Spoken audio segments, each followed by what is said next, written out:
আজি কলাগুৰু বিষ্ণু ৰাভাৰ ৫৬ সংখ্যক মৃত্যুতিথি। এই মৃত্যুতিথি যাক অসমৰ ৰাইজে ৰাভা দিৱস হিচাপে পালন কৰে।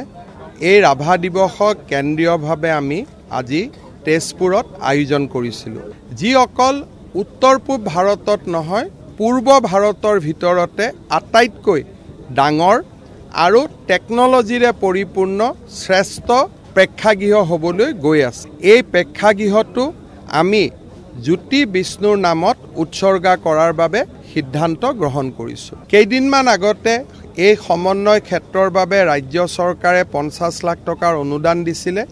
আজি মই আৰু ১ কোটি টকাৰ অনুদান, অৰ্থাৎ এই বছৰতে পোৱা অনুদানৰ পৰিমাণ ১.৫ কোটি টকালৈকে বৃদ্ধি হ'ব, তাৰ বিষয়েও মই ঘোষণা কৰিছোঁ।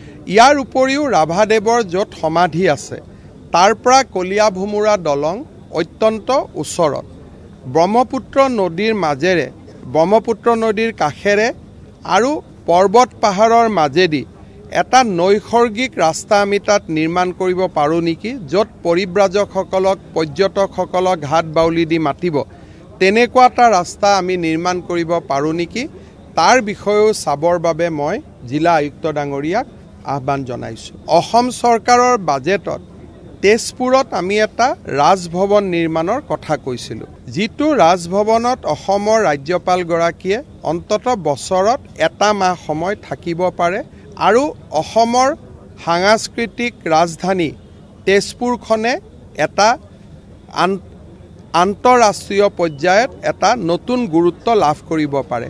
সেই ৰাজভৱনৰ বাবে প্ৰস্তাৱিত ২টা ঠাই আজি মই পৰ্যবেক্ষণ কৰোঁ আৰু খুব কম দিনৰ ভিতৰতে এই স্থানডোখৰ আমি নিৰ্মাণ কৰিম আৰু অহা অক্টোবৰ নৱেম্বৰৰ পৰা তেজপুৰত আমি ৰাজভৱনৰ নিৰ্মাণৰ কাম আমি হাতত ল'ম।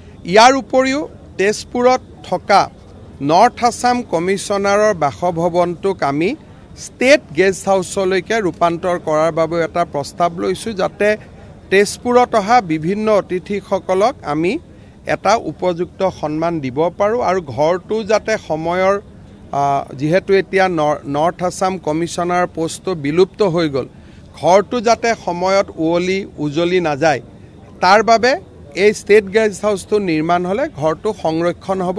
সেই দৃষ্টিভংগীও এই সিদ্ধান্তৰ লগত জড়িত হৈ আছে। অহাকালি ৰাতিপুৱা মই ভোলাগুৰি চাহ বাগিচালৈ যাম। ৰাজ্য চৰকাৰৰ প্ৰস্তাৱিত কনকলতা বিশ্ববিদ্যালয়খন আমি ভোলাগুৰি চাহ বাগিচাত নিৰ্মাণ কৰাৰ বাবে এটা প্ৰাৰম্ভিক সিদ্ধান্ত লৈছোঁ, যাতে জ্যোতিৰ চেতনাক আমি কনকলতা বিশ্ববিদ্যালয়ৰ মাজেৰে জীয়াই ৰাখিব পাৰোঁ। জ্যোতিৰ চেতনা, কনকলতাৰ আদৰ্শ।